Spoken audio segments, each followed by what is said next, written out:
함께 예배하는 분들과 인사하도록 하겠습니다. 한번 바라보시면서 인사할 때요, 주님을 사랑합시다. 주님을 사랑합시다. 우리 한 번 더 인사할 때요, 주님을 찬양합니다. 주님을 찬양합니다. 우리가 잘 아는 성경의 인물 이야기 중에 에서와 야곱의 이야기가 있습니다. 쌍둥이라는 건 아시죠? 형 에서와 동생 야곱입니다. 형 에서는 어떤 특징을 가지고 있습니까? 남성적 기질이 많아서 사냥하기를 즐겨합니다. 반대로 동생 야곱은 좀 내성적이고 여성적 기질이 있는 것 같아요. 그래서 집에서 머무는 것을 좋아했습니다. 어느 날 에서가 들판에서 사냥을 하다가 집으로 돌아오게 되었습니다. 그런데 배가 몹시 고팠거든요. 그런데 마침 야곱은 붉은 죽, 우리가 흔히 팥죽을 쓰고 있었습니다. 그러니까 당연히 에서가 동생에게 뭐 하고 있느냐, 붉은 죽을 쓰고 있다, 그 팥죽을 좀 다오, 뭐 이렇게 이야기를 한 것 같아요. 그러면 이제 야곱이 형님 먼저 드십시오. 쌍둥이니까 형님이라고는 안 했겠네요.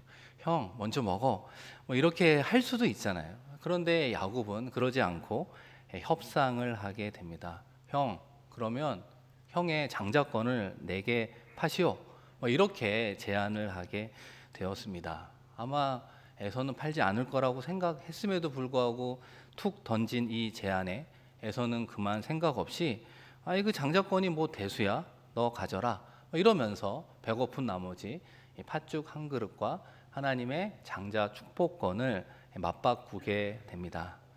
사랑하는 성도 여러분, 여러분이 보시기에는 에서의 이런 행동 어떤 평가를 하겠습니까?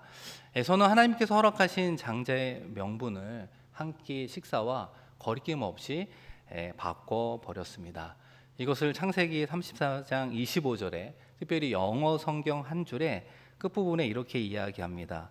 에서는 그의 장자권을 어떻게 했다고요? 디스파이즈라고 하는 단어를 사용하는데요, 경멸하다, 멸시하다라고 하는 단어가 사용되었습니다. 그러니까 하나님의 장자의 명분에 대해서 가치를 부여하지 않을 뿐만 아니라 사실은 멸시하고 비웃었다. 이 원어의 뜻을 영어 성경이 더욱 잘 보여주고 있습니다. 그러니까 에서의 행위는 단순히 어리석고 못난 것이다, 이렇게만 볼 것이 아니라 이 장자로 태어나게 하신 하나님의 절대 권위를 멸시하고 있구나, 하나님의 축복을 가볍게 여기고 있구나, 이것은 하나님 앞에서는 크나큰 죄악이라고 말할 수 있습니다. 그래서 나중에 후대에 히브리서 기자가 이 에서를 어떻게 평가합니까? 망령된 자라고 평가합니다. 우리가 흔히 망령 들었다라고 이야기할 때는 지극히 비정상적인 행동을 할 때 쓰는 표현이 아니겠습니까? 어떻게 에서가 하나님을 믿는 사람으로 이렇게 비정상적인 행동을 했느냐? 한마디로 영적 의미를 너무나 가볍게 여긴 존재의 상징이 되어 버렸습니다. 그러나 반대로 야곱의 행동은 어떻게 평가될까요? 이 야곱은 장자의 명분을 얻기 위한 행동이 사실 교활하지 않았습니까? 하나님이 원하는 뜻과 방법은 아닐 것입니다. 이처럼 야곱은 부족한 것 같아요. 허물이 많은 것 같아요. 그래서 이 부분을 윤리적으로, 도덕적으로 접근할 것이 아니라 영적 차원으로만 생각해 본다면 그래도 하나님의 장자권에 대한 야곱의 간절한 마음은 높이 평가되는 것 같습니다. 그러니까 지금으로, 우리의 신앙인으로 이야기해 본다면 인간적으로는 연약하지만 누구를 붙잡는 사람이에요?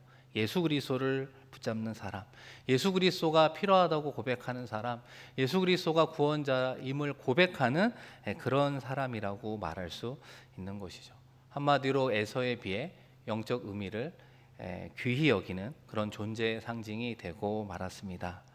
제가 서두에 이렇게 에서와 야곱의 이야기를 길게 하는 이유가 무엇이 있겠습니까?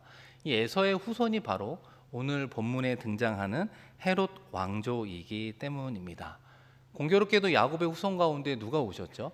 예수 그리스도가 오시지 않았습니까? 지금 초대교회는 예수 그리스도가 구원자라고 하는 그 복음으로 말미암아 교회가 하나님의 말씀이 흥황하여 성장하고 있었습니다. 그런데 공교롭게도 에서의 후손인 이 헤롯이라고 하는 왕이 이스라엘을 다스리는 유대인의 왕이었습니다. 아무래도 유대를 다스리는 왕이니까 유대인의 민심을 얻어야 되잖아요. 당연히 야곱의 후손 가운데 오신 예수 그리스도, 그 복음을 믿는 초대교회 성도들을 핍박하는 일을 주도하고 있었습니다. 그러니까 역사적으로 보면 긴 시간이 흘렀지만 여전히 에서와 야곱의 후손 간의 대립 양상이 펼쳐지고 있습니다. 그래서 먼저 여러분 한번 도표를 보시면 헤롯의 왕의 가계도가 있습니다. 여러분 잘 보이시는지 모르겠지만 4대에 걸쳐서 사실은 이 신약 말씀에 함께 기록이 되어 있거든요. 그래서 가장 먼저 맨 위에 있는 왕이 누구냐면 헤롯입니다. 헤롯 대왕이라고 하는 건 뭐 헤롯 중에 좀 큰 왕이기 때문에 헤롯 대왕이라고 이름을 붙이는데, 이 헤롯 대왕은 무엇과 관련이 있냐면 예수님이 유대인의 왕으로 오셨다라고 하는 동방박사의 이야기를 듣고 2세 이하의 아기들을 죽인 왕이 있잖아요. 그 헤롯을 이야기하는 겁니다. 그래서 그 헤롯의 아들들이 있었는데, 여러분 음령 처리가 되어 있는 사람들 중에 가운데 보면 아켈라오가 있고 헤롯 안디바, 그 다음에 끝에 빌립 2세 이렇게 되어 있잖아요.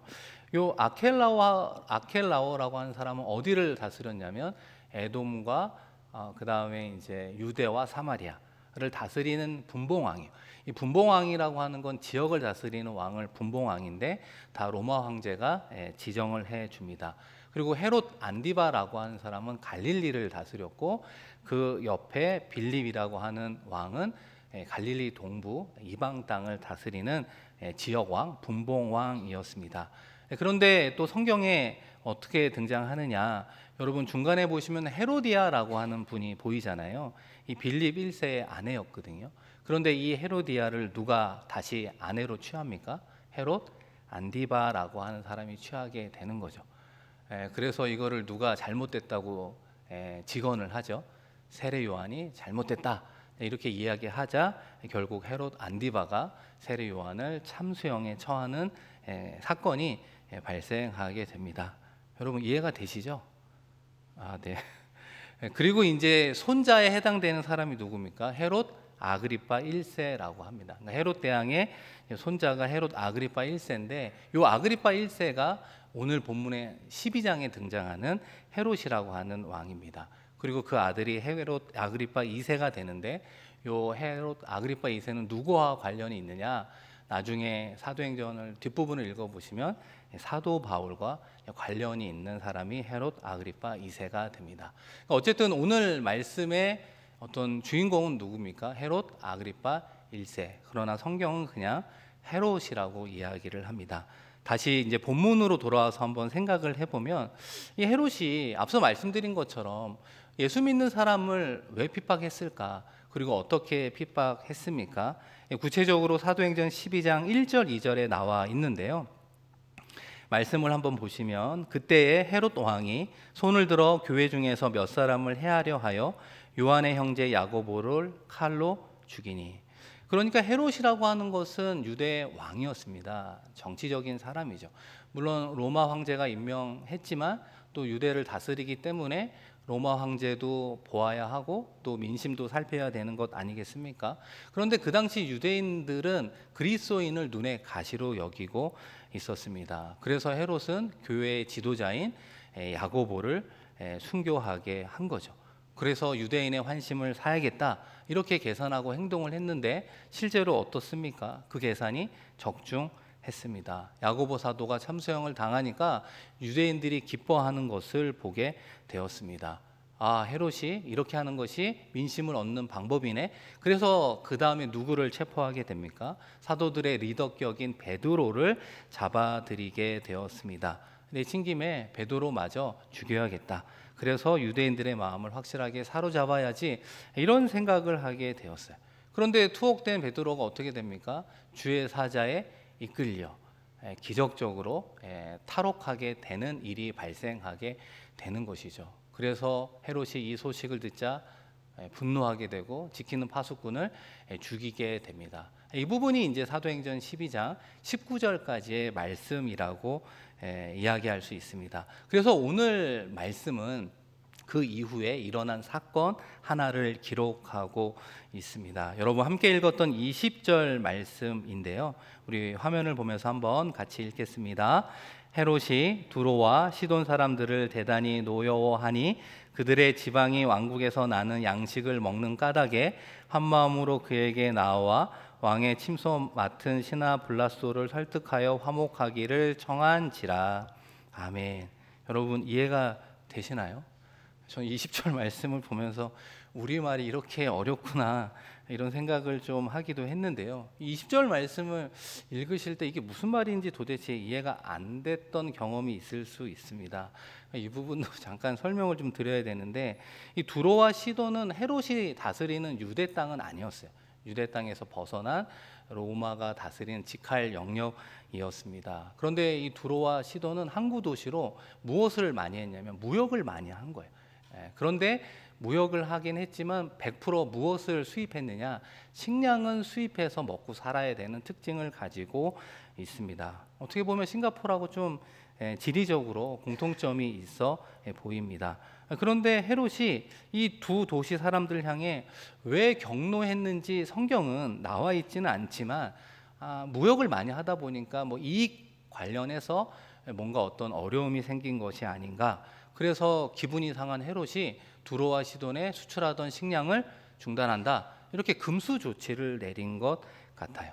그러다 보면 두로와 시돈 주민들은 당연히 음식이 없으면, 식량이 없으면 살 수 없는 것 아니겠습니까? 큰 고통을 당하게 되었습니다. 그래서 두로와 시돈 사람들이 누구를 통해 그 헤롯과 두터운 신임을 갖고 있는 이 블라스도라는 사람을 통해서 화해를 하려고 애쓰는 말씀이 20절 말씀이라고 하는 겁니다. 그래서 일정 시간이 지나서 헤롯이 정한 어느 날 연설을 하게 되었습니다. 그래서 헤롯이 어떤 날을 정하게 되었느냐, 그 역사가 요세푸스에 의하면 그 로마의 황제 중에 글라우디오라고 하는 황제가 영국 원정을 갔다가 승리한 그런 어떤 위대한 업적을 세운 황제가 있었던 것 같습니다. 그런데 그 황제의 생일이 8월 1일이었고 그 헤롯이 정한 날이 바로 그 8월 1일이었다 이렇게 알려져 있습니다. 앞서 말씀드린 것처럼 헤롯이라고 하는 왕은 로마도 좀 살펴야 되고 유대도 살펴야 되는 이 줄다리기를 잘해야 되는 입장에 있었기 때문에 로마 황제를 기념하는 날 연설을 하게 되었습니다. 그러니까 많은 로마로부터 유대인들과 심지어는 두로와 시돈 사람들까지 당연히 모이지 않았겠습니까? 화해를 해야 먹을 식량을 구할 수 있기 때문입니다. 그래서 읽은 말씀처럼 헤롯이 화려한 복장을 입고 많은 백성들 앞에서 멋진 연설을 하게 된 것 같아요. 그러한 목소리와 설득력 있는 논리와 카리스마를 한껏 드러내었던 것 같습니다. 그러다 보니까 어떤 일이 발생했느냐, 추측하건대 두로와 시돈 사람들이 이 헤롯의 마음에 들어야 되잖아요. 그래서 백성들을 동원해서 헤롯의 연설을 사람의 소리가 아니라 신의 소리다 이렇게 아첨하는 데까지 역할을 했던 것 같습니다.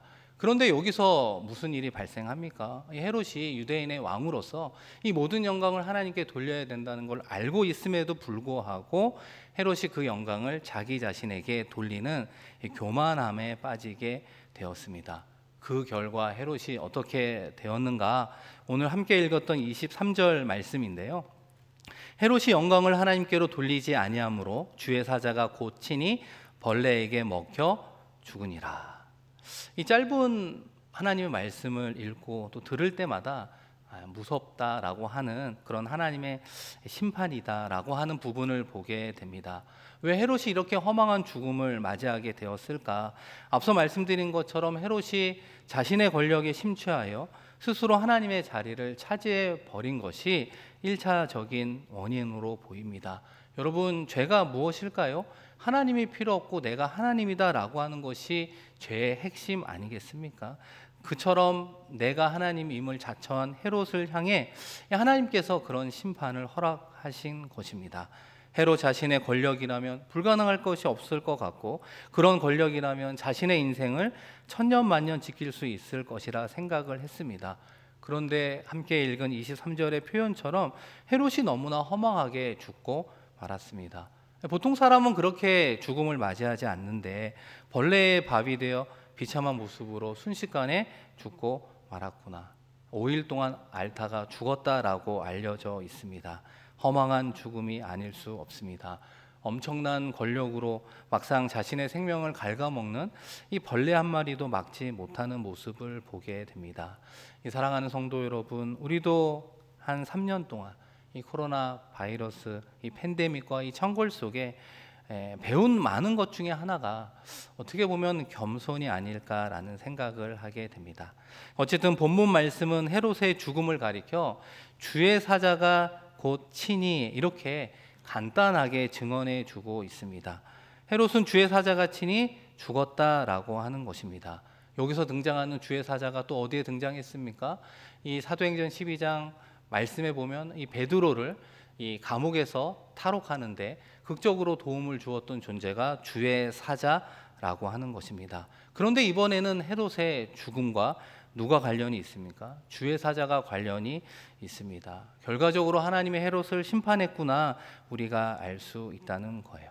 생각해보면 사도행전의 저자가 의사인 누가 아니었습니까? 어떻게 보면 헤롯의 죽음에 대해서 의학적인 용어도 사용할 수 있을 수 있는데 사용하지 않은 이유가 무엇입니까? 동일하게 의학적인 죽음보다도 그가 죽게 된 근본 원인이 무엇인지를 우리에게 강조하고 있기 때문입니다. 헤롯의 죽음이 우리에게 무엇을 강조하고 있을까요? 헤롯이 앞서 말씀드린 것처럼 어떤 인생을 살았습니까? 야고보를 비롯해 초대교회 성도들을 죽이고 교회를 박해했습니다. 하나님의 영광을 가로채웠습니다. 그러나 그의 최종적인 결과가 어떻습니까?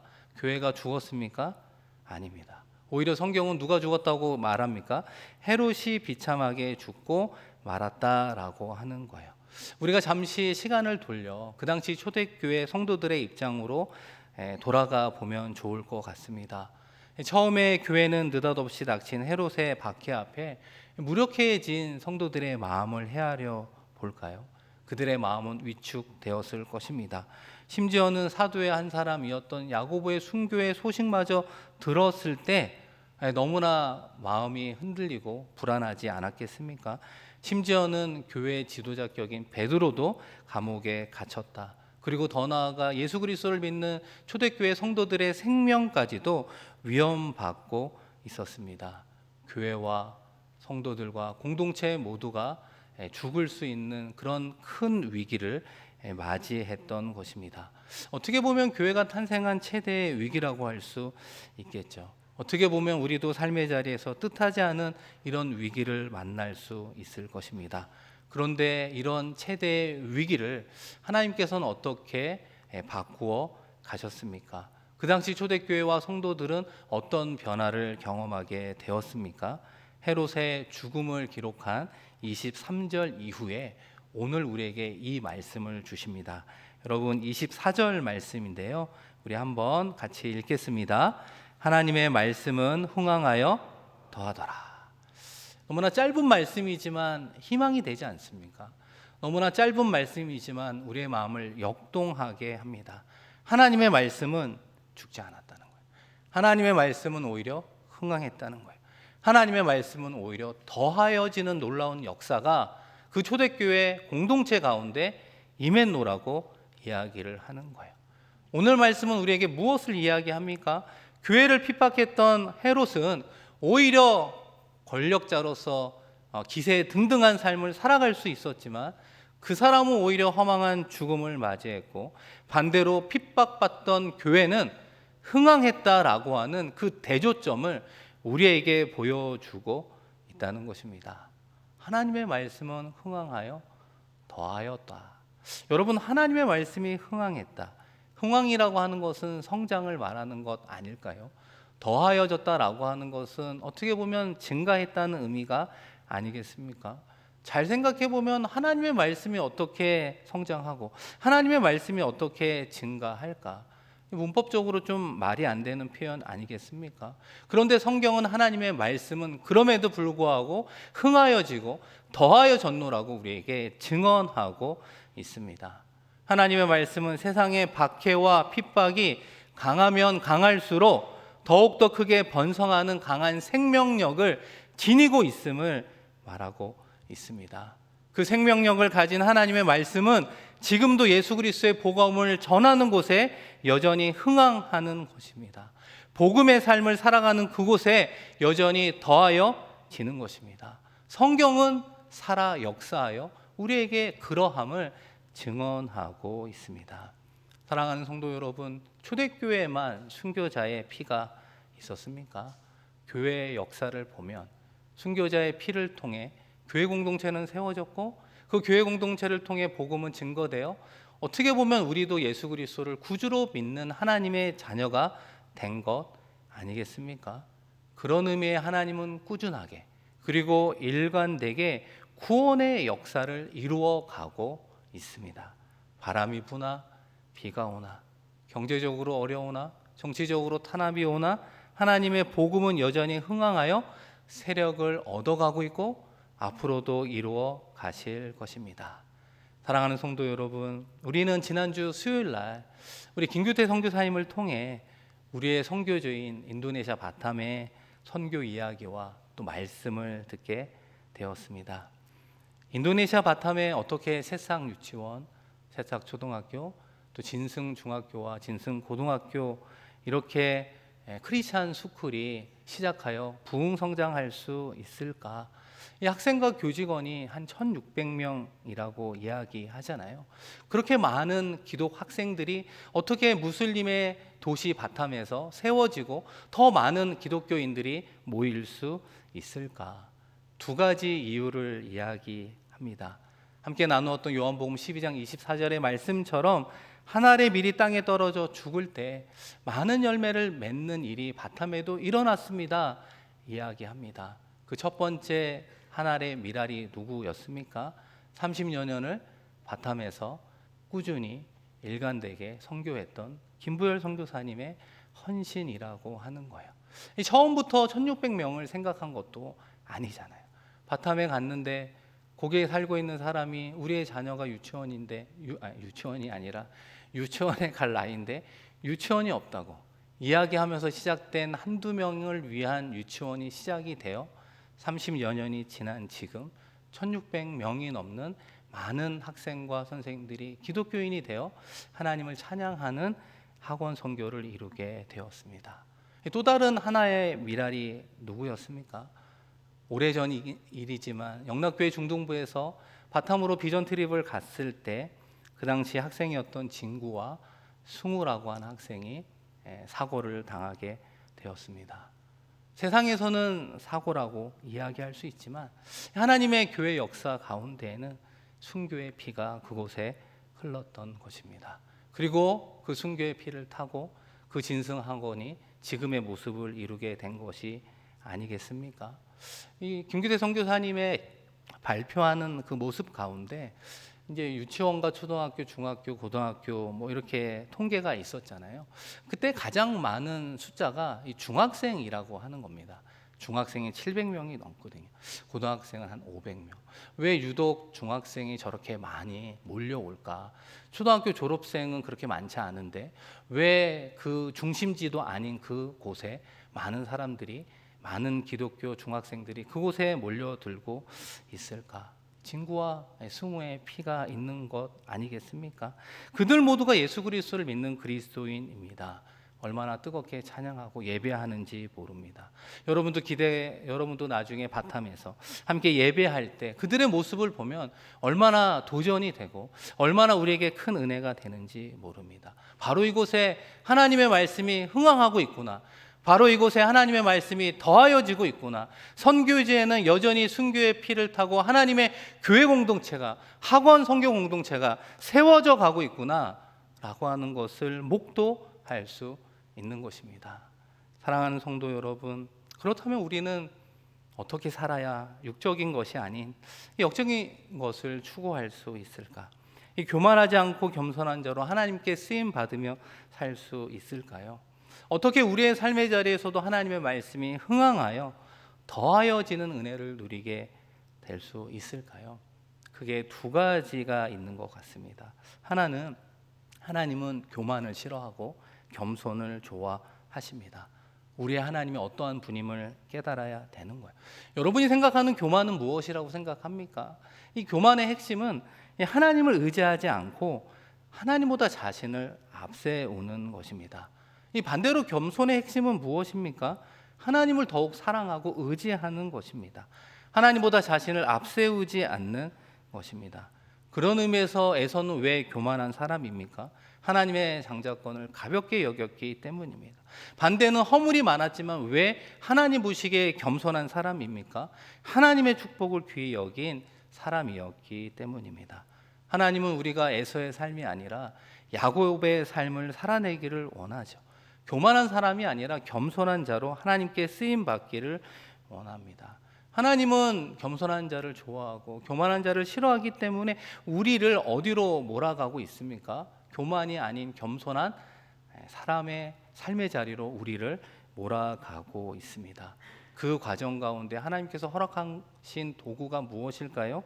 그것이 때로는 고난을 통한 고통과 어려운 가운데 있는 우리의 힘든 삶일 수 있습니다. 이 하나님은 사도 바울을 사랑하셨죠. 이방인의 사도로 그가 얼마나 놀라운 복음을 증거했습니까? 그럼에도 불구하고 사도 바울에게 육체의 가시를 주었습니다. 사도 바울이 정말 3번이나 간절히 기도했음에도 불구하고 응답하지 않았습니다. 사도 바울의 결론이 무엇입니까? 자고하지 않기 위해 하나님이 나에게 허락하셨음을 인정하는 모습을 보게 됩니다. 사랑하는 성도 여러분, 우리는 하나님 앞에 어떤 신앙인으로 살아가고 있습니까? 하나님은 나의 삶의 자리에서 우리의 마음에 에서와 같은 교만을 어떻게 멀리하고 있을까요? 야곱과 같은 겸손을 어떻게 가까이 하고 있습니까? 지금 나의 삶의 자리에 하나님이 사용하시는 도구는 무엇이라고 생각하십니까? 우리가 두 번째로 생각해 볼 것은 하나님이 우리에게 주신 모든 것을 다시 구원의 역사의 관점으로 살펴보아야 된다는 것입니다. 우리에게 재능이 있죠. 물질도 있습니다. 건강도 있습니다. 달란트도 있습니다. 왜 하나님께서는 우리에게 다양한 선물들을 허락해 주었을까요?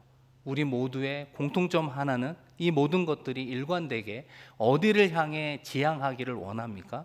하나님의 구원의 역사를 향해 맞추어져 가기를 원하고 있습니다. 때로는 우리가 그 모든 것을 가지고 열심히 살았는데 우리 자신의 인생이 불행해 보일 때도 있잖아요. 때로는 실패한 것 같아 보일 때도 있어서 너무 힘들 수 있잖아요.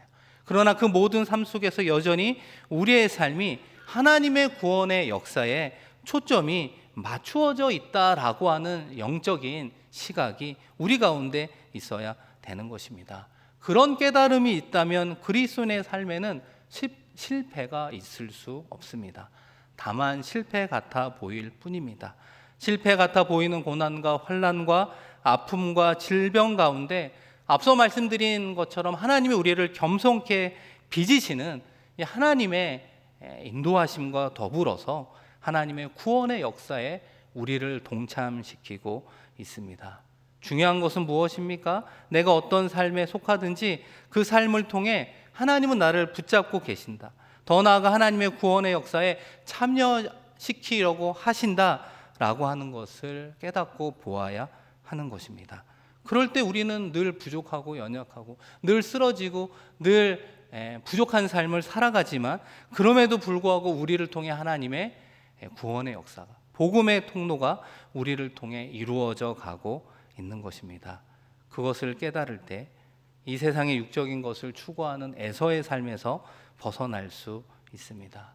이 땅의 최고의 권력자로서의 영광을 구한 헤롯의 삶의 방식에서도 자유할 수 있습니다. 사랑하는 성도 여러분, 이번 한 주 여러분은 어떤 삶을 기대하고 있습니까? 행복할 수도 있고 때로는 불행할 수도 있고 불행해 보이는 일들도 있을 수 있습니다. 눈에 보이는 행복과 불행의 삶에 연연해하지 마시고 나에게 주어진 모든 상황 속에서 하나님은 나를 통해 구원의 역사를 이루어가고 있음을 믿으시기를 바랍니다. 그 믿음으로 나아갈 때 우리 한 사람 한 사람이 복음의 통로자, 축복의 통로자로 쓰임 받게 되는 줄로 믿습니다. 이번 한 주 승리하는 저와 여러분 되기를 주님의 이름으로 간절히 축원드립니다. 우리 이 시간 함께